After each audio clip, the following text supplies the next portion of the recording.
नमस्कार दर्शकों, YouTube के मेरे चैनल में आप सबका स्वागत है। आज मैं वीडियो लेकर आई हूँ कर्क लगन व कर्क राशि के लिए शनि महाराज का राशि परिवर्तन। शनि महाराज ने 29 मार्च 2025 को राशि परिवर्तन कर लिया है। अभी तक वो कुंभ राशि में गोचर कर रहे थे। अब 29 मार्च 2025 से शनि महाराज का गोचर मीन राशि पर होगा। शनि महाराज का ये गोचर जो मीन राशि पर हो रहा है, उसका प्रभाव कर्क लगन व कर्क राशि पर क्या पड़ेगा, इस वीडियो में हम इसी बात का विचार करेंगे। सबसे पहले हम समझें कि कर्क लगन व कर्क राशि का क्या अर्थ है। यह आपकी लगन कुंडली है। पहले भाव में 4 नंबर लिखा है, इसका अर्थ है आपका कर्क लगन। और अगर चंद्रमा भी यहीं बैठा है, इसका अर्थ है आपकी कर्क राशि। यानी आपका अगर कर्क लगन है या कर्क राशि है तो आप ये वीडियो देखकर लाभ उठा सकते हैं। अभी तक कर्क लगन और कर्क राशि से शनि महाराज अष्टम भाव में चल रहे थे कुंभ राशि में। जब भी शनि महाराज चंद्रमा से अष्टम भाव में चलते हैं तो उसे कहते हैं शनि की ढैया। तो कर्क राशि पर अभी जनवरी 2023 से शनि की ढैया चल रही थी, जो 29 मार्च 2025 को खत्म हो गई, क्योंकि शनि महाराज ने कुंभ राशि को छोड़ दिया और वो मीन राशि में आपके भाग्य भाव पर आ गए। तो कर्क राशि को सबसे पहले बात कि शनि का गोचर मीन राशि पे होते ही सबसे पहली पॉजिटिविटी मिली कि शनि की ढैया खत्म हो गई।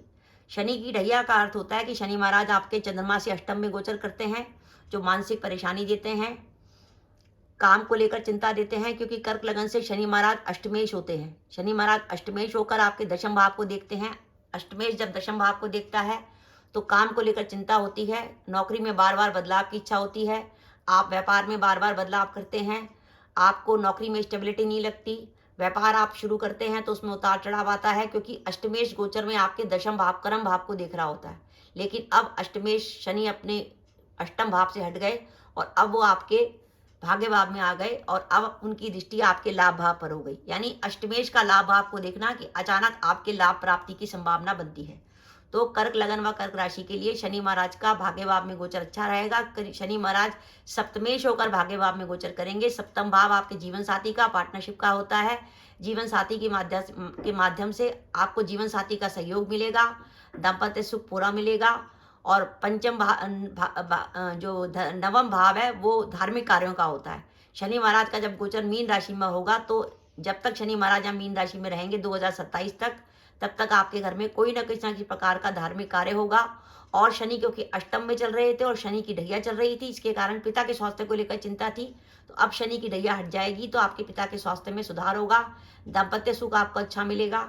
और अगर आपका व्यापार पार्टनरशिप में चलता है तो आपको पार्टनरशिप में भी लाभ होगा, पार्टनर के साथ आपके संबंध अच्छे होंगे और आप पार्टनरशिप से आपकी लाभ की स्थिति बनेगी। तो ओवरऑल ये स्थिति है कि शनि की ढैया खत्म होते ही आपकी काम की गति बढ़ेगी, काम की बाधाएं दूर होंगी, कैरियर में जो रुकावट आ रही थी, कैरियर में जो स्टेबिलिटी नहीं थी, जॉब को लेकर बार बार चिंता होती थी कि एक जॉब पकड़ो दूसरी जॉब पकड़ो, ये बात तय है कि आप कर्क लगन व कर्क राशि के जातक हैं तो आपने इस 2.5 साल में 1 या 2 जॉब तो जरूर बदली होगी।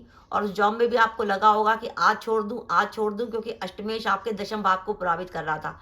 अष्टम भाव होता है अचानक होने वाले परिवर्तन का भाव। तो अष्टमेश का क्या है कि अष्टमेश जिस भाव से संबंध रखेगा वहां पे अचानक ही कोई चेंज देगा। अब यहाँ पे अष्टमेश आपके भाग्य भाव में आ गया तो आपके भाग्य भाव में अचानक ही होगा। अचानक या तो आपको बहुत बड़ी अपॉर्चुनिटी मिल सकती है, अचानक ऐसी स्थिति आ सकती है कि आप सोचे यार पता नहीं ऐसा कैसे हो गया। यानी अचानक होने वाली संभावनाएं ज्यादा बनती हैं। जैसे अब अष्टमेश आपके लाभ भाव को देख रहा है तो अचानक अगर आप व्यापार करते हैं तो आपके अचानक लाभ की संभावना बनती है। अष्टमेश आपके तीसरे भाव को देख रहा है, अष्टमेश की दृष्टि आपके तीसरे भाव पर है। इसका अर्थ यह है कि अचानक ही आपको किसी ऐसे आदमी से ऑप्शन सहायता मिल सकती है जिसने आपने सोचा नहीं होगा कि वो आदमी मदद करेगा, पर हो सकता है वो आपको मदद करने लगे, क्योंकि शनि आपके भाग्य भाव में आ गए। और आपके व्यापार जो व्यापारी पार्टनरशिप में है उनके लिए संबंध बहुत अच्छे रहेंगे। आपस में जो पार्टनर्स के संबंध है वो बहुत अच्छे रहेंगे और आपका जो जीवन साथी है वो आपके लिए भाग्यवर्धक साबित होगा। आप अगर कुछ इस अवधि में जीवन साथी के नाम पे कोई व्यापार वगैरह शुरू करते हैं तो व्यापार भी आपके लिए बढ़िया रहेगा। तो ओवरऑल कर्क लगन व कर्क राशि के लिए बढ़िया है कि शनि की ढैया खत्म हो गई। ये स्थिति तब है कि जब शनि महाराज मार्गी रहते हैं। देखिए मैंने इस वीडियो में लिखा है कि मार्गी शनि का गोचर मीन राशि में। ध्यान रखिए आपका कर्क लगन व कर्क राशि है, जब तक शनि मार्गी रहेंगे आपको पॉजिटिव रिजल्ट देते रहेंगे, क्योंकि वो आपके भाग्य भाव से संबंध बना के चल रहे हैं। लेकिन जैसे ही शनि वक्री होंगे तो उनका रिजल्ट फिर वो ढैया वाला शुरू हो जाएगा। और इस साल शनि वक्री होने जा रहे हैं 13 जुलाई से। 13 जुलाई से 27 नवंबर तक शनि महाराज वक्री रहेंगे। तो ध्यान रखिए वक्री शनि के दौरान आपको भाग्य भाव का तो रिजल्ट मिलेगा ही मिलेगा, साथ ही कुछ रिजल्ट आपको अष्टम भाव का भी मिलेगा। तो कोशिश करिएगा 13 जुलाई से 27 नवंबर तक कैरियर में सावधानी बरतिएगा, जॉब बदलने का विचार अगर आपके मन में अभी भी जॉब बदलने का विचार है तो 13 जुलाई से पहले जॉब बदल लीजिए। 13 जुलाई के बाद जॉब मत बदलिएगा। व्यापार में कुछ नया करना चाहते हैं तो 13 जुलाई से पहले कर लीजिए। 13 जुलाई से 27 नवंबर के बीच में जोखिम मत उठाइएगा। और शनि की ढैया के बीच में आप जो भी रेमेडी कर रहे थे शनि महाराज के लिए वो करते रहिएगा। उपाय के तौर पर आप श्रावण के महीने में एक रुद्राभिषेक भी करा सकते हैं, शनिवार का व्रत रख सकते हैं और शनिवार की शाम को सूर्यास्त होने के बाद सुंदरकांड कर सकते हैं। और अगर आपको लगे कामों में बाधाएं ज़्यादा आ रही हैं, आपके दशमेश बनते हैं मंगल, जिनके लिए पूजा की जाती है बजरंगबली की, तो आप हनुमान जी को 8 शनिवार चोला भी चढ़ा सकते हैं, तो काम की बाधाएं दूर होगी। तो आपको सावधानी रखनी है। वक्री शनि आपके लिए अशुभ है। 29 मार्च 2025 से जून 2027 तक शनि महाराज का गोचर मीन राशि में रहेगा। जब जब शनि मीन राशि में मार्गी रहेंगे वो आपको लाभ देंगे, और जब जब शनि मीन राशि में वक्री होंगे वो आपको प्रॉब्लम देंगे।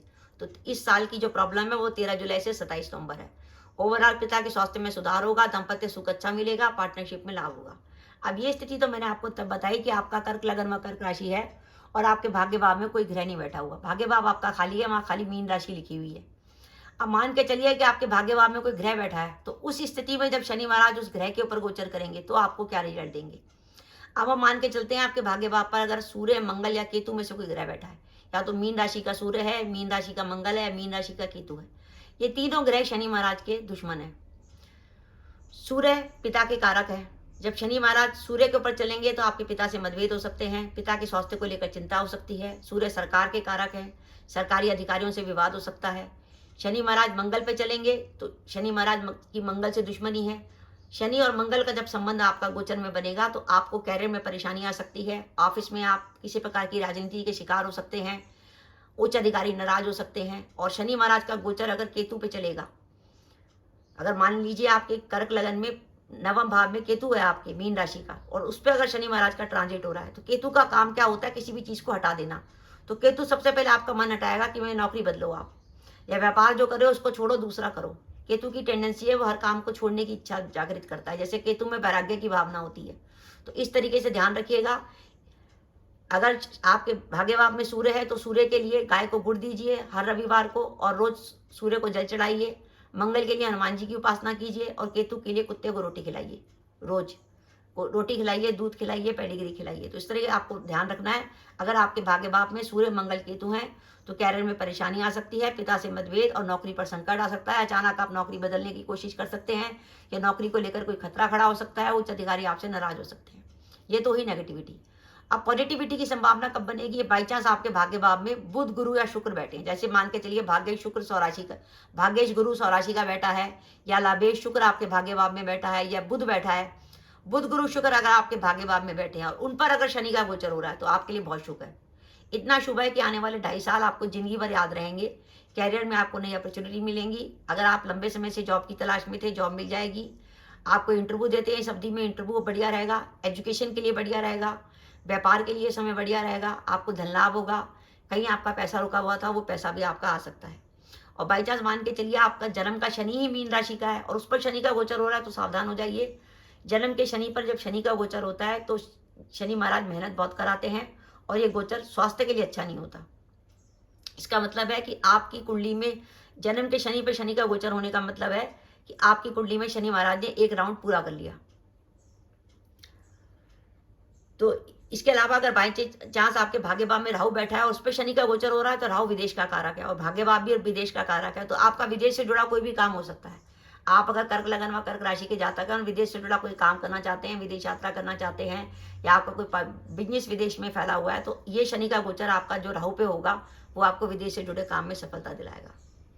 तो दर्शकों, मैंने आपको बताया कि कर्क लगन व कर्क राशि में अगर आपके भाग्य भाव में कोई ग्रह नहीं बैठा हुआ तो ओवरऑल तभी स्थिति अच्छी है, और जब तक शनि मार्गी रहेंगे आपको पॉजिटिव रिजल्ट देंगे। लेकिन कर्क लगन व कर्क राशि के लिए जैसे ही शनि वक्री होंगे वो आपको थोड़े नेगेटिव रिजल्ट देंगे। तो जब तक शनि वक्री रहेंगे आपको रेमेडी करनी है शनि महाराज की। और अगर आपके भाग्य भाव में सूर्य, मंगल, केतु हैं तो आपको कैरियर को लेकर सावधानी बरतनी है। और बुध, गुरु, शुक्र हैं तो ये समय आपके लिए बहुत यादगार जाने वाला है। आप जिंदगी भर याद रखेंगे 2.5 साल बहुत बढ़िया गुजरे थे। और अगर शनि और राहु है तो राहु आपको विदेश में सफलता दिलाएगा। तो दर्शकों, मेरा वीडियो था, आपको कैसा लगा प्लीज कमेंट बॉक्स में कमेंट करके बताइएगा।